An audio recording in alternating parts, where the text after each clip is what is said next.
mini. So I look on AliExpress like most of you do, and I see the pedals on there and I go, I wonder what this sounds like. So I bought one, only £15, 15 whole pounds, which I was amazed by. I do have something coming up though, which is even cheaper. It's waiting, it's coming from China. Yeah, essentially it's a reverb pedal, even though on the box they think they've ticked the wrong box. Very, very naff in terms of how it looks. So we've got the usual stickers, we've got it's fragile apparently, and don't throw it in the bin because it's not rubbish. Well, Will would have found that. I keep thinking this is a stormtrooper for some reason. I keep looking at it and going, they put a stormtrooper on this box, and they haven't. So what we're gonna do, open it up, have a look inside, and see what we've got. Oh, it comes in a baguette. I like when it comes in a baguette. A tiny little manual. So the manual is kind of rubbish. It basically just goes, these are the things that are on the pedal in multiple different languages, and it's kind of rubbish. Where's the English? So many, and it's so useless. This is the pedal, these are the bits on it. Doesn't tell you how it works or what it does. It just says stuff. So the bag. So this is the unit. It's very miniature. The scale, here's a D7 by Ibanez. See, it's very miniature in comparison, so it does live up to its name of being a mini pedal. Input, output, different stuff. We've got a mix, we've got a decay, and also a little thing saying Bluetooth, which is an interesting little doodad, and I'll get onto that later. Yeah, not a lot to say about it, really. Interesting foot switch. I've not seen a foot switch with this little skirt and this bulbous head on it. I kind of like the thought that's gone into it though, because when I come to undo it, I've noticed that these little tabs come up and around, so they're holding the jacks in place, so when you take it off, it's easier to open. So that's kind of cool. It's also got USB-C, which will take power, so I assume that inside this has got a 5-volt chip, and it takes 5 volts off of there. And then here we've got a voltage regulator that's bringing it down 9 volts. But let's open it up and let's have a look inside.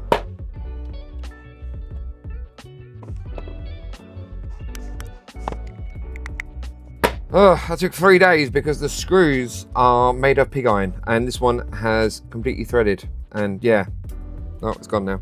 So let's open it up.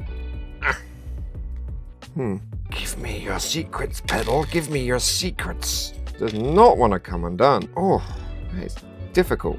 One thing I do like, it's got a little bit of feet, which is quite nice. How do I get into it? I have to do some forceful action. Ah, the knobs are attacking. Oh, whoa. That's interesting. That's very interesting. Interesting thing about the foot switch. The foot switch is not a normal foot switch. It's a micro switch. That's an interesting way of doing it. Look, it's got like a little spring boy that goes backwards. We've got this big plate, which is interesting. So I thought that was like a little screen, but actually it's got all the cutouts and stuff behind it. So obviously it's got cutouts for more things, which is interesting. This is the pedal. Not a lot to look at. We've got inputs, we've got outputs, we've got these knobs. I'm assuming these light up because they're see-through. Got a big antenna down the side here for the Bluetooth, which is kind of interesting. But God, that was difficult to get out. That was so hard. I understand that probably because I was pushing against the knobs, but God, that was so hard to get out. I like the design though. It's very clever, apart from it was a complete pig to get out. So I'm assuming it's using the tiny little microprocessor down there to do the delay. I don't know what it is because I can't read. It's too small and I haven't got a magnifying glass. Tiny. But anyway, let's put it together. Let's see how it sounds. I've bent it. It's alright. It will go back. Considering how hard it was to get in, I'm not going to bother screwing it back up again. I'm in the ped.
So that is the, whatever it is, reverb. Doesn't sound that great in my honest opinion. Some of them sound quite interesting. Like I do really like the lo-fi, I kind of like the chorus, and the duck sounds interesting, but in a lo-fi, shoegazy kind of way.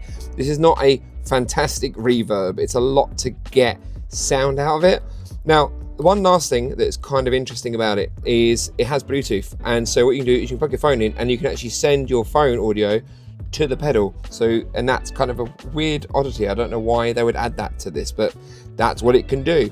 So yeah, on the whole, pretty rubbish. Not that great, but not bad for £15. But I wouldn't recommend it as a pedal that you're using to get actual reverb just to muck around with and have a play with. It's all right for the money, really. It's not a bank breaking kind of situation, but at the same time, there are better things out there, and it's, yeah. On its upside, I really like the design of it. I think the design of it is pretty nifty in terms of how it comes apart and what they've added to it in terms of like USB-C. I like a USB-C, that's kind of handy when you haven't got a 9-volt. So yeah, what do you think? Did you think it sounded rubbish? Do you think it was great? I don't know. Let me know. And yeah, if you like this video, please hit a like. And if you like these videos, please hit a subscribe. And I'll see you next one. Bye.